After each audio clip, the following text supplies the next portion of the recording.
ketika Nabi meninggal ya. Yang pertama, setelah Nabi meninggal di hari Selasa, Nabi meninggal hari Senin ya, Nabi meninggal di waktu duha dalam pagi. Hari Selasanya kaum Ansor mereka berkumpul ketika Nabi akan dimandikan. Pada saat itu kaum Ansor berkumpul di Bani Saqifah. Mereka berdiskusi siapa yang akan menggantikan Rasulullah sebagai pemimpin umat.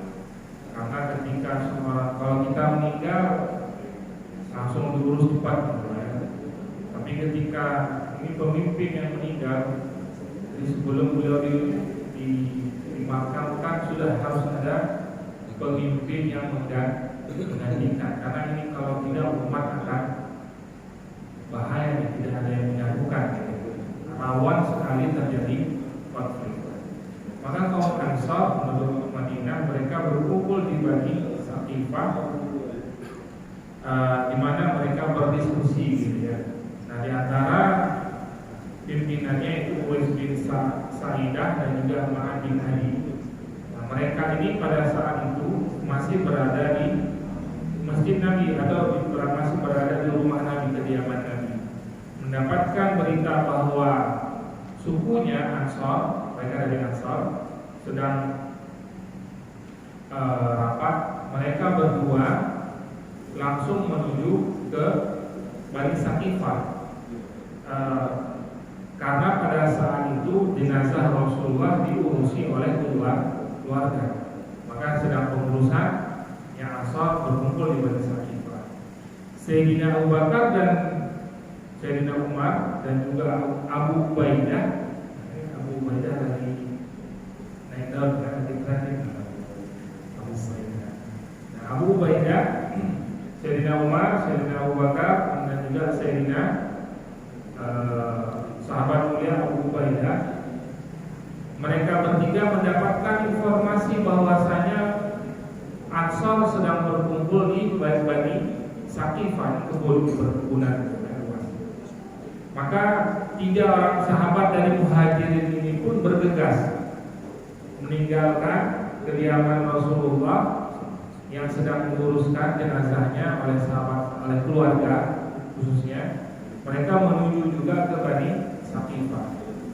Di pertengahan perjalanan, sahabat 3 ini tadi Muhajirin, Sayyidina Abu Bakar, Umar, Abu Ubaidah, bertemu dengan Ansar tadi, ya, Uwais dan juga Ma'ad tadi bertemu di perjalanan, ya. Mau kemana gitu? Kami mau ke Bani Saqifah. Kami mau berkumpul dengan Ansar di Saqifah. Kata mereka berdua, kenapa nggak ngurusin jenazah Rasul saja gitu? Biarkan kami yang memikirkan bagaimana kelanjutan kepemimpinannya. Maka Sayyidina Abu Bakar mengatakan, Ansar ini adalah sah keluarga kami. Kami tidak ingin masalah kepemimpinan ini karena ini kita ribut. Maka kami pun akan ikut serta, kata Sayyidina Abu Bakar, ikut serta berdiskusi dengan suku Ansar yang lainnya. Maka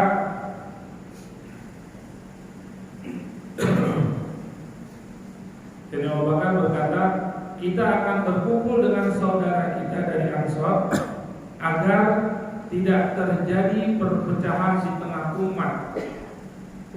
Ya, karena rawan Pak ya. Kalau pemimpin nggak ada itu memang rawan. Ada pemimpinnya sekarang pecah gitu ya. Nggak ada yang menyatukan karena pemimpin kita bukan pemimpin kapasitas yang bisa menyatukan. Mudah-mudahan ke depan nanti, bukan ke depan nih, bulan 2 nanti kita dapat memilih pemimpin yang bisa menyatukan kita. Amin Pak. Syarat-syarat susah. Kita doakan saja ya, yang terbaik buat umat. Kemudian Sa'ad bin Ubadah ini pemimpin Muhajirin. Pemimpin Ansor, Sa'ad bin Ubadah. Ketika 3 sahabat mulia tadi nyampe di Bani Saqifah, Sa'ad bin Ubadah pimpinan Ansor berkhutbah di hadapan semuanya. Wahai Ansor, kalian semua adalah orang-orang yang awal menganut agama Islam ini. Kalian mendapatkan kedudukan dalam Islam yang tidak didapatkan oleh suku Arab lainnya.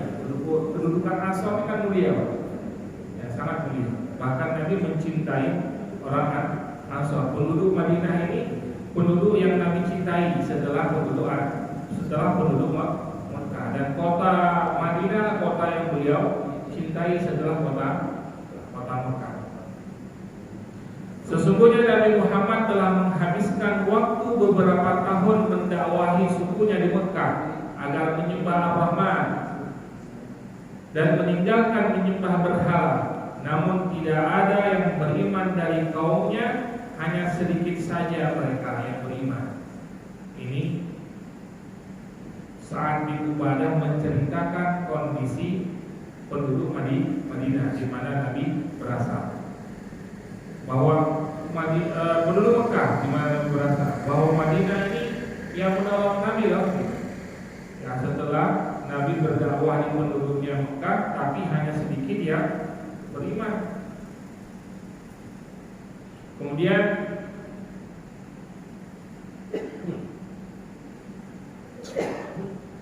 namun tidak ada yang beriman dari kaumnya, sedikit sekali yang beriman dari kaumnya, dan mereka tidak mampu mendorong Nabi, tidak mampu menolong Nabi. Yang beriman ini, yang sudah beriman ini kan tidak mampu menolong dalam artian sampai akhirnya Nabi harus hijrah ke Madinah karena yang di Mekah ini tidak bisa membantu Nabi. Bahkan bukan bagaimana membantu, mereka sendiri saja terancam nyawanya. Sahabat-sahabat muda Bilal bin Rabah, Abu Bakar bin Umar, yang kuat-kuat yang Quraisy mungkin agak sungkan menghadapinya. Termasuk Nabi Muhammad mereka sungkan karena ada paman Nabi, ada Sayyidah Khadijah. Adapun sahabat yang lainnya hampir semuanya kena siksaan. Hampir semuanya kena dari pemuka-pemuka Quraisy.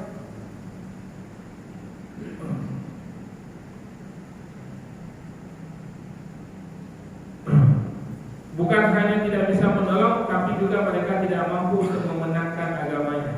Ya. Sampai Allah menghadirkan kalian, sampai Allah menghadirkan Muhajirin penduduk Madinah dan memberikan kesempatan mulia dan melimpahkan nikmat dengan mengaruniakan kepada kalian beriman kepada Allah. Pertama mereka ada Madinah, mereka beriman kepada Allah dan Rasulnya, serta menolongnya. Setelah beriman mereka mampu menolong Nabi. Bukankah Nabi ketika di Madinah terselamatkan gitu ya? Terselamatkan. Dan serta mempertahankan agamanya, berjihad melawan musuh-musuh Nabi. Bukankah mulai peperangan itu ketika Nabi berada di Madinah, mulai dari perang Badar, perang Uhud dan perang-perang berikutnya. Ya, penduduk Madinah ikut serta menolong Ansor dalam menghadapi musuh-musuh Allah. Sampai Islam, agama Islam tersiarkan ke seluruh jazirah Arab. Dan Allah memuliakan agama Islam dan membinasakan musuh-musuh Allah dan membuat kalian berkuasa terhadap bangsa Arab. Serta Allah matikan utusannya sementara dia utusannya ridho kepada kalian. Maksudnya ketika Nabi meninggal, Nabi ridho dengan penduduk Madinah. Maka oleh karena itu kalian berhak memutuskan atas kepemimpinan setelah meninggalnya Nabi. Maka putuskanlah. Jadi dari pemimpin Muhajirin berceramah, berkhutbah, mengangkat tentang kemuliaan penduduk Madinah, dan akhirnya dia mengatakan, oleh karena ini maka kepemimpinan setelah Nabi wajar kalau kalian yang meneruskan. Ketika itu ada Sayyidina Abu Bakar, Umar dan juga Abu Ubaidah. Saat itu Umar ingin berdiri, Umar ingin berdiri menanggapi apa yang disampaikan oleh pemimpin Muhajirin. Maka ketika Umar ingin berdiri ditarik sama Sayyidina Abu Bakar. Duduk Umar, tenang duduk. Sayyidina Umar duduk, kemudian yang berdiri adalah Sayyidina Abu Bakar. Sayyidina Abu Bakar berkata, kami kaum Muhajirin adalah orang yang pertama menganut Islam dibandingkan Ansar. Muhajirin yang pertama masuk Islam. Tersucikan nasab kami, nasab dari Muhajirin, dari Quraisy itu suci, mulia. Terdekat rumahnya dengan Nabi, kami ini tetangga Nabi. Kalau bahasa kita Pak, dulu kami satu komplek, satu kelas, tetangga Nabi kami. Memiliki kedudukan yang tinggi dalam agama. Paling banyak keturunannya dari bangsa Arab. Quraisy orang paling banyak keturunannya dari bangsa Arab. Paling dekat kekerabatannya dengan Nabi, jelas, karena di situ dia paman Nabi, sepupu Nabi, keluarga besar, ya Quraisy. Kami menganut Islam sebelum kalian. Kami lebih didahulukan dalam Al-Quran dibandingkan karena ini yang tidak bisa dielakkan oleh Muhajirin, artinya nggak bisa bantah gitu ya. Kalau menganut Islam, ya kebetulan ada di sana. Kalau ke situ kami dua gitu lah ya. Kalau dekat ya kami juga dekat dengan Nabi. Tapi ketika dikatakan kami dimuliakan dalam Al-Quran, kami lebih dimuliakan. Bagaimana Al-Quran bercerita bahwa Ansar itu lebih mulia dibandingkan Muhajirin? Karena disebutkan oleh Allah dalam surat At-Taubah ayat 100. At-Taubah ayat 100.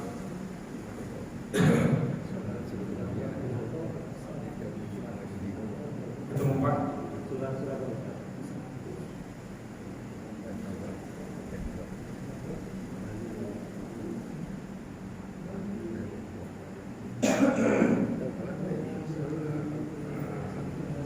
Surat ke-9. Surat ke-9 ayat 100.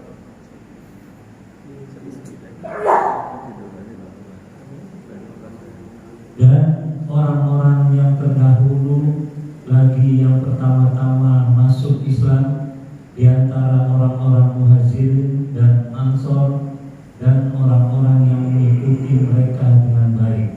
Allah ridho kepada mereka dan mereka pun ridho kepada Allah. Allah menyediakan bagi mereka surga-surga yang mengalir di bawahnya sungai-sungai. Mereka kekal di dalamnya selama-lamanya. Itulah kemenangan yang agung. Di ayat 100 tersebut dalam penyebutan Muhajirin dengan Ansor, siapa yang duluan disebut Pak? Muhajirin. Dalam Al-Quran, ini struktur bahasa Al-Qurannya. Dalam Al-Quran nggak seperti kita. Kalau kita siapa aja yang datang, semua datang. Sini di sini disebut. Pokoknya siapa yang teringat di kita langsung disebut. Tapi kalau kita sendiri Pak, orang yang pertama kita dahulukan sebut siapa? Pasti orang yang kita segani atau orang yang punya kedudukan lebih di antara kita. Nah, apalagi begitupun Al-Quran. Tapi Al-Quran tidak bisa dibandingkan dengan bahasa kita gitu ya. Ketika Al-Quran menyebutkan satu nama gitu ya, di awal dan disebutkan setelahnya beberapa nama setelahnya, maka kedudukan yang disebut pertama ini jauh lebih mulia dibandingkan yang setelahnya. Maka di sini Sayyidina Abu Bakar ingin menegaskan kepada Ansor bahwasanya Muhajirin jauh mulia dibandingkan Ansor. Maka Sayyidina Abu Bakar pernah melanjutkan, kamilah Muhajirin dan kalian Ansor saudara kami, partner kami dalam kebaikan, partner kami dalam kebaikan, penolong kami melawan musuh. Maka kepemimpinan di tangan kami dan kalian adalah pendamping kami. Ketahuilah tidak ada pemimpin kecuali dari Quraisy, maka jangan kalian alihkan hak tersebut dari saudara-saudara kalian dari Muhajirin. Ini juga pernah disampaikan Nabi dalam hadis Nabi yang lain ya, bahwa kepemimpinan itu ada di tangan Quraisy. Kalau ibaratnya pemimpinnya Quraisy, menterinya Muhajirin, menterinya Ansor, pemimpinnya Ansor, Muhajirin, menteri-menterinya boleh dari Ansor, seperti itu. Nah, itulah yang disebutkan oleh Sayyidina Abu Bakar ingin mengembalikan khitbahnya gitu ya. Jangan sampai salah nih memilih pemimpin. Kemudian Umar yang tadi disuruh dulu oleh Sayyidina Abu Bakar berkata, tidak ada satu pun dari kalimat yang disampaikan oleh Sayyidina Abu Bakar aku pun ingin berkata seperti itu.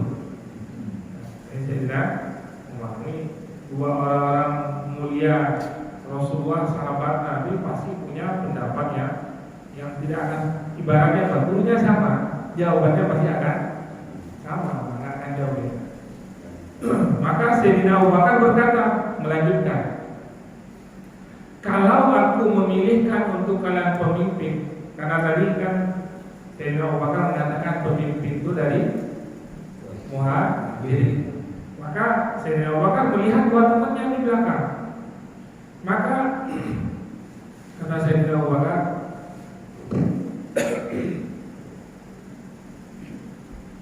maka kalau boleh aku memilihkan salah satu dia untuk kalian memimpin, maka pilihlah antara Umar dengan Abu Ubaidah. Sayyidina Umar langsung memberikan pilihan. Kan nggak mungkin, pilihlah saya kan. Pilihlah Sayyidina Umar ataupun Sayyidina Abu Ubaidah.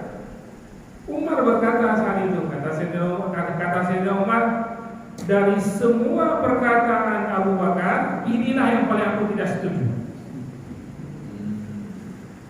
Semuanya setuju, tapi untuk yang ini aku nggak setuju. Kata Umar, bagaimana mungkin aku memimpin kaum ini sedangkan di antara mereka ada Sayyidina Abu Bakar? Nggak mungkin aku pimpin, karena kemuliaannya jauh di atas kami.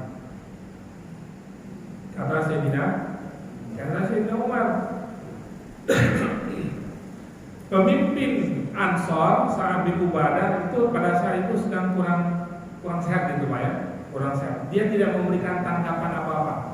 Mendengar ceramah Sayyidina Abu Bakar, mendengar tanggapan Sayyidina Umar dari apa pilihan yang diberikan oleh Sayyidina Abu Bakar, Sa'ad bin Ubadah cuma diam aja, nggak komentar. Kemudian salah satu dari Ansor namanya Habab bin Munzir, dia memberikan pendapat, solusiku sekali pemimpin dari kalian, pemimpin dari Muhajirin, dan sekali pemimpin dari kami, yaitu dari Ansor. Itu pendapatnya Habab bin Munzir. Pada saat itu pada kebingungan gitu ya, karena terlalu banyak pendapat. Maka banyak pendapat karena mereka belum mendapatkan titik temu gitu, siapa yang akan dipilih menjadi pemimpin. Maka Sayyidina Umar berdiri, wahai sekalian manusia, ini adalah Abu Bakar As-Siddiq yang merupakan sahabat dan pendamping Rasulullah dalam gua Jabal Sur ketika Nabi hijrah ke Madinah. Masih ingat nggak Pak kisah itu Pak? Tapi ada poin penting Pak sebelum kisah itu Pak. Sayyidina Abu Bakar sudah ingin hijrah jauh-jauh hari gitu ya. Tapi kata Nabi apa? Abu Bakar jangan hijrah dulu. Sayyidina Abu Bakar bersedih itu Pak. Sedih dalam arti kenapa nggak boleh hijrah dulu.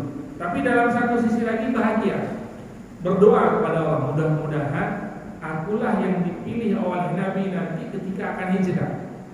Ternyata benar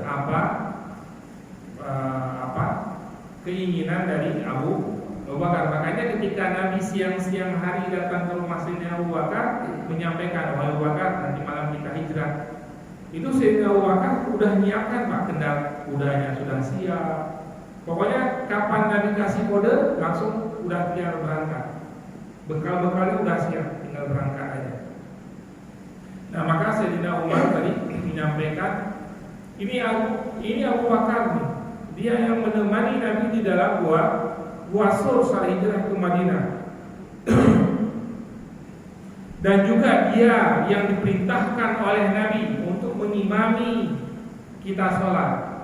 Kan pernah Sayyidina Umar jadi imam sholat Pak ya? Apa kata Nabi? Tidak sah gitu ya, tidak terima Allah dan Rasulnya imam sholat dipimpin oleh selain Abu Bakar. Karena ketika itu sahabat mulia yang menunjuk Abu Bakar sebelumnya dan menunjuk Umar ketakutan gitu ya, gara-gara aku nih ijtihadnya salah ya. Karena Sayyidina Abu Bakar nggak ada, sedang ke kebun, tunjuk siapa yang paling dekat. Ada Sayyidina Umar, minta dalam Umar. Ternyata Nabi dari dalam kamar dan dengan sudah sakit gitu ya, mengulang-ulang sampai 3 kali. Allah dan Rasulnya tidak terima apabila pemimpin sholat selain Sayyidina Abu Bakar. Nah, baik, jadi dua keutamaan ini udah nggak ada yang bisa menandingi gitu. Kata Sayyidina Umar melanjutkan, nah Abu Bakar, Sayyidina Abu Bakar ini yang mendampingi Nabi. Yang kedua, beliau yang dipilih oleh Nabi untuk menggantikan beliau, bahkan Nabi bermakmum dengannya ketika Nabi sedang sakit. Kemudian Sayyidina Umar bertanya, maka siapa di antara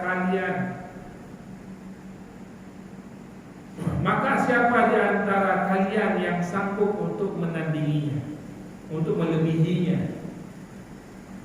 Nggak ada yang berani jawab Pak. Terdiam semuanya, Muhajirin, Ansor semuanya terdiam. Ya nggak ada yang bisa menandingi itu. Ya, maka Umar kemudian berkata, wahai Abu Bakar, ulurkan tanganmu. Ulurkan tanganmu ya. Kemudian oleh Sayyidina Umar dipegang tangan Sayyidina Abu Bakar. Kemudian Sayyidina Umar berkata, aku membaiat Umar sebagai khalifah, sebagai pemimpin setelah Rasul. Kemudian tidak lama setelah Sayyidina Umar membaiat Sayyidina Abu Bakar, kemudian bangun dari Ansor Bishr bin Sa'ad. Bishr bin Sa'ad pun berdiri, kemudian memegang tangan Abu Bakar dan juga dia membaiat Abu Bakar sebagai khalifah setelah Nabi. Setelah itu semua yang hadir pada saat itu berdiri dan membaiat Sayyidina Abu Bakar sebagai pemimpin setelah Nabi. Nah, inilah proses bagaimana Sayyidina Umar, Sayyidina Abu Bakar dibaiat langsung oleh para sahabat. Ini kan kejadiannya masih di kebun di Bani Saqifah. Nah, pada saat itu masuk waktu sholat zuhur. Yang lagi ngumpul berangkat semuanya menuju ke masjid Nabi udah selesai gitu. Sedang proses dimandikan gitu ya. Sahabat-sahabat sudah ngumpul lagi di masjid Nabi setelah kumandang azan sebelum sholat. Nah, sebelum sholat Sayyidina Abu Bakar akan berdiri. Ketika akan berdiri dicegah, bukan dicegah. Sayyidina Umar juga berdiri, wahai Abu Bakar, izinkan aku bicara duluan. Jadi sebelum Sayyidina Abu Bakar berdiri, Sayyidina Umar meminta izin kepada Abu Bakar untuk berbicara terlebih dahulu. Maka Sayyidina Umar berkata, wahai sekalian manusia, ketahuilah perkataanku kemarin. Apa Pak perkataan Sayyidina Umar kemarin ketika Nabi wafat, yang mengatakan bahwa Nabi itu tidak meninggal gitu ya. Yang siapa saja yang bilang Nabi meninggal, aku pancung kepalanya. Ya, perkataanku kemarin, yang perkataan itu adalah godaan setan. Nah, diakui oleh Sayyidina Umar ya. Perkataan kemarin yang itu adalah godaan setan dan tidak benar. Dan ketahuilah orang-orang telah sepakat memilih sahabat Nabi yang telah menemaninya ketika berada di Gua Sur saat hijrah, dan berdirilah membaiat dia sebagai pemimpin. Jadi Sayyidina Umar sengaja minta bicara duluan untuk membaiat sekali lagi, Pak. Karena kan tadi baru Muhajirin saja nih, baru Ansor saja nih. Yang Muhajirin kan sedang kumpul semuanya di rumah Nabi. Maka ketika sholat itu sudah berkumpul Muhajirin dan Ansor. Maka saat itulah Umar mengambil perannya. Mari kita berbaiat untuk Abu Bakar menjadi khalifah pengganti Rasulullah. Kemudian setelah dibaiat semuanya setuju, nggak ada yang nggak sepakat, Pak. Ya, karena sudah kelihatan ya pembedanya, jelas. Maka setelah itu Sayyidina Abu Bakar pun berkhutbah. Ini belum sholat zuhur nih, mau sholat zuhur. Sayyidina Abu Bakar berkhutbah, wahai sekalian manusia, sesungguhnya aku telah terpilih di antara kalian, bukan berarti yang paling baik. Ini sifat tawadhu dari Sayyidina Abu Bakar. Aku memang terpilih di antara kalian, tapi bukan aku yang terbaik. Cuma karena terpilih saja. Kemudian beliau menyampaikan, bila aku benar, maka dukung aku dan tolonglah aku. Bila aku buruk atau salah, maka ingatkanlah dan luruskan aku. Mungkin kita punya begini ya. Kalau salah, islah gitu ya, kritik. Ini mas hari ini dikritik. Kemana alamatnya Pak sekarang? Dapat kritik. Kalau pemimpin sudah tidak bisa dikritik, maka udah baik. Dikritiknya pedas. Ya namanya juga pemimpin ya, levelnya ya memang begitu. Semakin tinggi kedudukan, kritikannya pasti akan semakin pedas. Ya kalau tak siap dikritik ya pemimpin rumah tangga aja. Ya yang kritik oleh istri lah. Itu pun kadang-kadang pedas ya.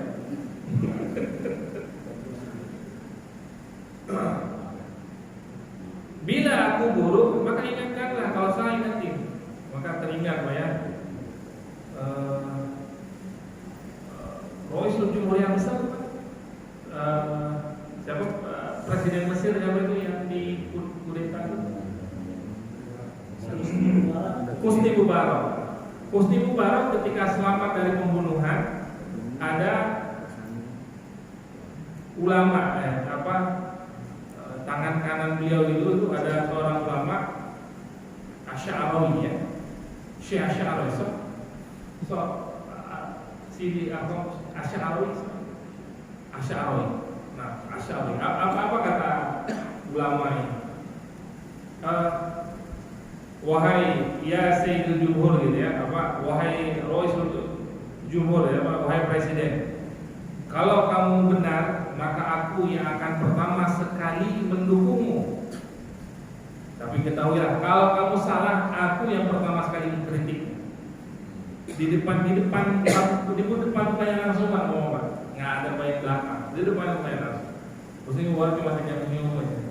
Ya karena memuliakan ulama, ya, menjadikan ulama sebagai penasehatnya. Maka ketika ulama tidak lagi menjadi penasehat, Muhammad Al-Fatih kenapa hebat Pak? Karena di sekelilingnya itu orang-orang hebat semua, termasuk penasehat ketika dia mengambil keputusan mengangkat kapal nyebrang gunung Pak dalam satu malam Pak. Itu lewat siapa? Usulan dari gurunya. Gunung besar, kapal-kapal besar diseberangi dalam satu malam. Karena di benteng Konstantinopel itu ada rantai yang kalau lewat kapal itu nggak bisa lewat. Tanduk apa namanya? Lupa ya. Itu kalau pas lewat kena itu nggak bisa lewat, nggak bisa ditembus. Bisanya apa? Ini rantai ini baru bisa sebelah sininya harus diberangi gunung dari darat. Diseberangi dan satu malam. Karena diseberangi itu pecah itu apa? Jatuh Konstantinopel. Nah, baik, kembali ke sini. Bila aku salah maka ingatkanlah aku. Prinsipku kejujuran adalah amanah. Makanya nggak salah kalau Sayyidina Abu Bakar mendapatkan gelar as-siddiq. Kebohongan bagiku adalah pengkhianatan. Bohong, pengkhianat. Siapapun yang lemah di antara kalian pasti akan kuat di sisiku sampai hanya kembali. Orang-orang yang terzalimi ketika berada di sisi Sayyidina Abu Bakar, pasti dia akan kuat dan pasti dia akan mendapatkan haknya kembali. Adapun orang-orang yang kuat di antara kalian pasti akan lemah di sisiku. Ya, orang-orang yang kuat, punya jabatan, punya semuanya dia bisa beli gitu ya. Tapi kalau dia salah di hadapan Sayyidina Abu Bakar, maka dia akan lemah. Dan dipastikan oleh Sayyidina Abu Bakar, hak-hak orang yang terzalimi pasti akan diambil dari orang kuat tadi, dikembalikan kepada yang punya hak. Kita hari ini kembali ya. Yang kuat bukan hanya ini ya, bisa ngatur loh ya, ngatur. Banyaklah kita akan tahu bersama. Kemudian kata Sayyidina Abu Bakar, ketahuilah tidak ada kaum muslim yang meninggalkan jihad kecuali Allah akan menimpakan kepada mereka kehinaan.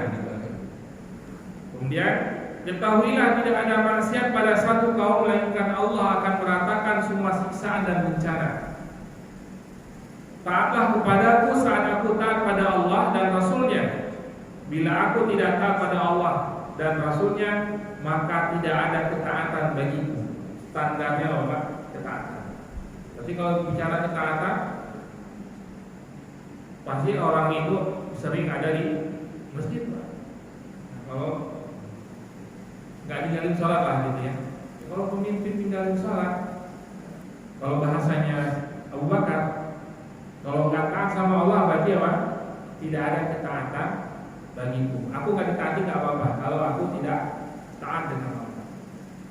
Setelah itu, setelah Sayyidina Abu Bakar khutbah, barulah Sayyidina Abu Bakar mengatakan, bangunlah dan sholatlah. Nah setelah itu, nah ini kita kisahkan yang ketika Nabi berada di hari kedua setelah Nabi meninggal. Dan inilah mungkin kisah terakhir Pak dari wafatnya Rasul. Karena setelah ini sudah masuk ke masa-masa kekhalifahan Sayyidina Abu Bakar As-Siddiq. Bagaimana beliau memulai kekhalifahannya? Apa ujian beliau pertama sekali Pak? Menghadapi orang-orang murtad. Karena nanti wilayah-wilayah yang mereka datang hanya masuk Islam kemudian balik, belum sampai dakwah Islam lanjutan ke sana, itu banyak yang murtad kan? Banyak yang murtad. Dan juga yang kedua apa? Orang yang enggan membayar zakat.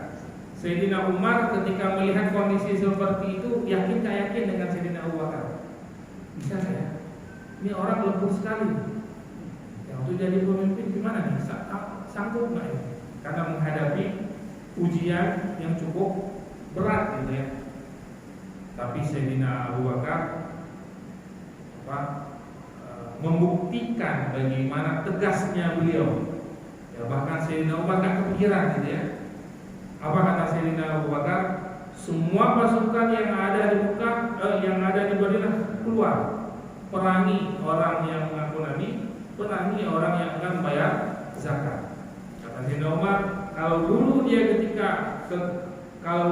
ketika masa Nabi dia membayar zakat, kemudian sekarang dia tidak membayar zakat, maka sungguh akan aku perangi mereka. Itu membuat Sayyidina Umar getar-getir tuh Pak.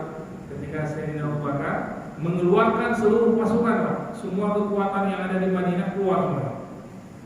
Kata Sayyidina Umar, wahai Sayyidina Abu Bakar, apakah ini tidak bahaya? Kata Sayyidina Umar, tidak bahaya.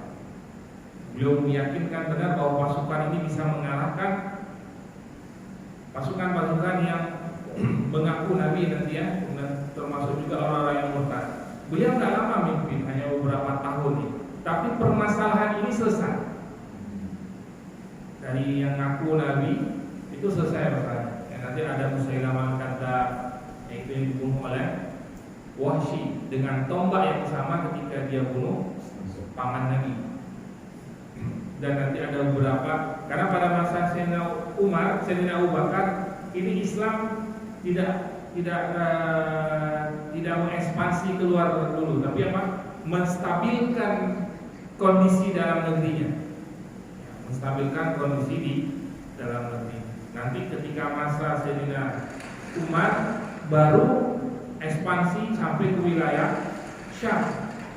Sayyidina Abu Bakar nanti hanya melanjutkan kepemimpinan yang wilayah Syam yang dipimpin oleh Usama bin Zaid. Sampai ditanya oleh Sayyidina Umar, kan Sayyidina Umar termasuk orang yang protes gitu ya. Ini pemimpin masih kecil banget, 18 tahun. Masa sanggup dia memimpin pasukan besar seperti ini? Kata Sayyidina Abu Bakar apa? Apa yang sudah diputuskan oleh Nabi aku tidak akan rubah. Maka kepemimpinan ke Syam, ekspansi ke Syam tetap dipimpin oleh Usama bin Zaid. Berangkat nanti pasukan ini. Dan benar Pak, dia membawa kemenangan yang gemilang di bawah pimpinan Usama yang masih muda ini. Dia mampu nanti mengalahkan Syam, dan itu tidak banyak memakan korban dari kaum muslimin. Pokoknya setelah itu baru benar ya kata Umar, tetap menunjuk siapa yang sudah ditunjuk oleh Rasulullah, karena Nabi tidak mungkin menunjuk seseorang tanpa ada wahyu. Bukan suka-suka Nabi gitu ya. Sama seperti kita hari ini lah Pak. Ketika menunjuk seseorang kan sama ya. Kalau hari ini beda ya. Sama ya. Kalau hari ini masih keluarga ya. Oh masih. Oke, nomor urut 1 bahaya ya. Itu jangan kita contoh. Apa Pak kata Sayyidina Umar ketika Umar jadi pemimpin khalifah, kata beliau Pak, cukup Umar yang jadi khalifah, setelahnya anak buyut itu nggak boleh. Coba Sayyidina Umar, cukup aku saja yang jadi pemimpin. Setelah aku ini nggak boleh ada anakku satu pun nggak boleh.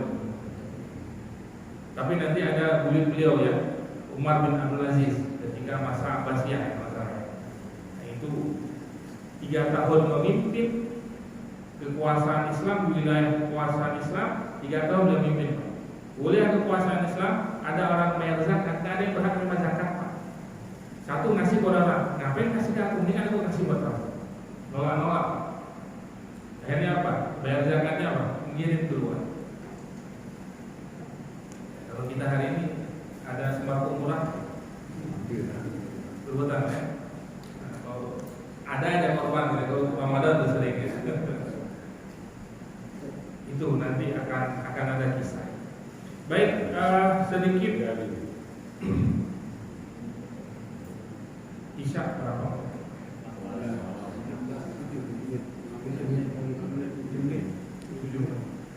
Ini coba kita rangkum dari awal sampai akhir perjalanan Nabi.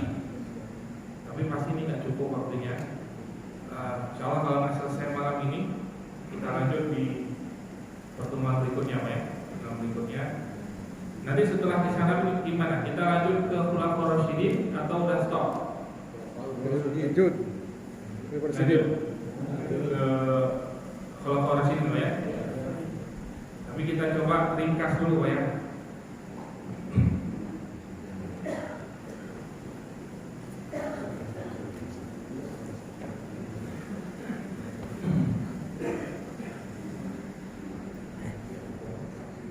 Mulai dari kelahiran Nabi, Pak. Nabi lahir tanggal berapa, Pak? 12 Rabiul Awal tahun Gajah. Kemudian ini nanti ada kisah Abraham di sini, Pak ya. Ada Abraham, kemudian kisah bagaimana Abdul Muttalib. Ingat Pak ya, kisah Abraham. Abdul Muttalib ketika berhadapan dengan Abraham apa katanya, Pak? Abdul kakek Nabi ketika berhadapan dengan Abraham apa katanya? Balikin kambingku. Balikin kambingku. Adapun kamu ingin hancurin Ka'bah, hancurin aja. itu ada Tuhan yang jaga. Dia mintanya bukan jangan hancurin apa-apa. Balikin kambingku, kan kalian ngambil kambingku yang di sana, balikin. Adapun Ka'bah itu ada Tuhan yang jaga. Mau rusak ya rusak, coba aja. Ini belum beriman, tapi begitu keyakinan besar. Kemudian berpisah dan Nabi lahir 2 awal, kemudian mulai kecil diasuh oleh Halimah Sa'diyah. Sa'diyah ini dinisbatkan ke wilayah Sa'ad gitu ya. Wilayah ini kalau kita di Indonesia ini daerah puncak, udaranya dingin, kemudian bahasa orang sana itu bahasa Arabnya lebih fushah, lebih bagus. Orang-orang Sa'diyah, Sa'ad, ya Bani Sa'ad. Ya. Adapun di Mekah sendiri kalau masa itu sudah wilayah perkotaan karena di situ tempat berkumpulnya jalur perdagangan pasti lewat Mekah selain karena ada Ka'bah di sana. Kemudian setelah Halimah kurang lebih sampai 5 tahun ya kan. Nah, umur 3 tahun dibelah dada Nabi. Dibelah yang pertama Pak ya. Umur 3 tahun Nabi dibelah dadanya oleh malaikat Jibril. Maka ketika Nabi sudah menjadi Nabi, nanti ditanya, kapan kamu mulai tahu bahwa kamu sudah akan menjadi Nabi? Ketika umurku 3 tahun, ketika dadaku dibelah oleh Jibril, di situ aku tahu bahwa itu mungkin proses menjadi Nabi, persiapan untuk menjadi Nabi. 3 tahun Halimah kemudian mengembalikan Nabi kepada ibunya karena takut nih, karena dadanya harus dibelah. Kemudian dikembalikan ke ibunya selama hanya 2 tahun bersama ibundanya, 2 tahun bersama ibunya. Siapa nama ibu Nabi? Aminah. Nah, umur 6 tahun 2 tahun bersama Nabi, 6 tahun wafat ibu beliau. Wafat di mana? Sepulang dari menziarahi makam ayah Nabi. Pulang di perjalanan pulang, ketika sampai di Abwa. Abwa ini perbatasan antara Mekah dengan Madinah. Nah, ibu beliau dimakamkan di sana. Wafat ibu Abwa. Kemudian diasuh oleh kakek. Ibu meninggal diasuh oleh kakek.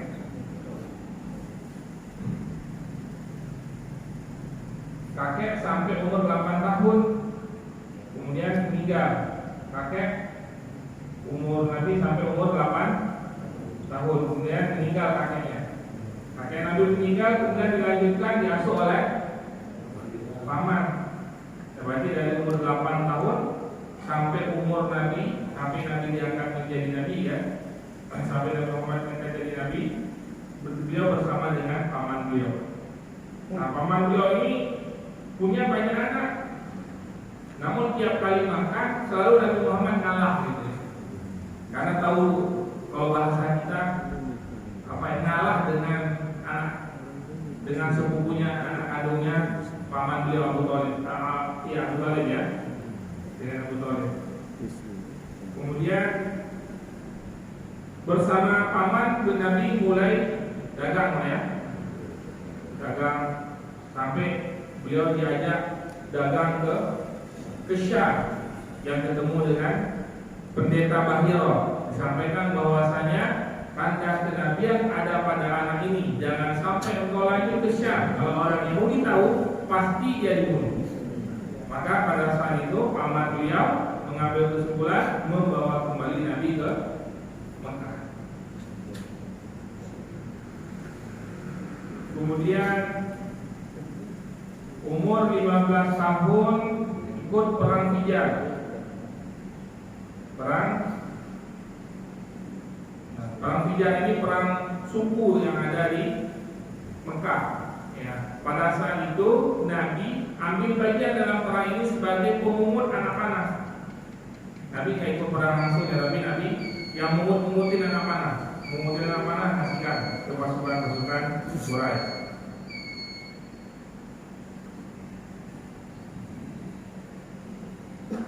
Kemudian umur 20 tahun Nabi diajak oleh paman dalam perjanjian Hiful Fudul, ya. Hiful Fudul ini kesepakatan pemuda-pemuda Mekah atau pemuda Quraisy, kalau seandainya ada orang yang terzalimi siapapun dia dari suku manapun, mereka akan bela, mereka akan bantu. Hiful Fudul itu salah satunya isinya itu. Mereka bersepakat karena kan pada masa itu masih jahiliyah, ya. Siapa yang untuk masalah-masalah kecil dari perang, dari dibunuh gitu dan lain sebagainya. Kemudian umur 25 Nabi nikah dengan Khadijah. Berapa Pak maharnya?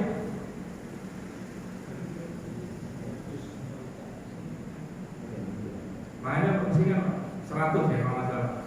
100 ekor unta. Kalau kita hari ini maharnya seperangkat alat sholat sendirian emas. Acaranya 3 hari 3 malam Pak selesai. Maharnya seperangkat alat sholat. Kebalik Pak. Nabi agama biasa aja, tapi maharnya kalau hari kita hari ini apa Pak? Berarti berapa nih kali itu? Innova berapa ininya? 100 ekor unta itu kalau dirupiahin berapa unta sekarang? Kamu sama al-jaman. Kamu sama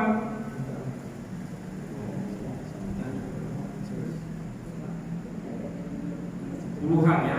Ya pastinya kalau sapi dari kita berapa sekarang?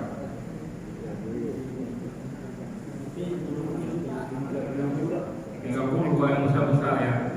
Nah, mungkin unta ya kita bilang lah 30 lah kita bilang. Kalau 100 berapa? 3 miliar. Begitu Pak maharnya.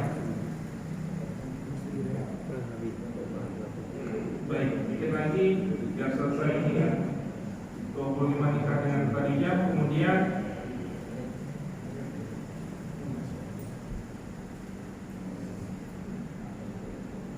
(40 tahun diangkat menjadi Nabi dan Rasul. Ya, baik ini sampai dulu ada 3 fase nanti ininya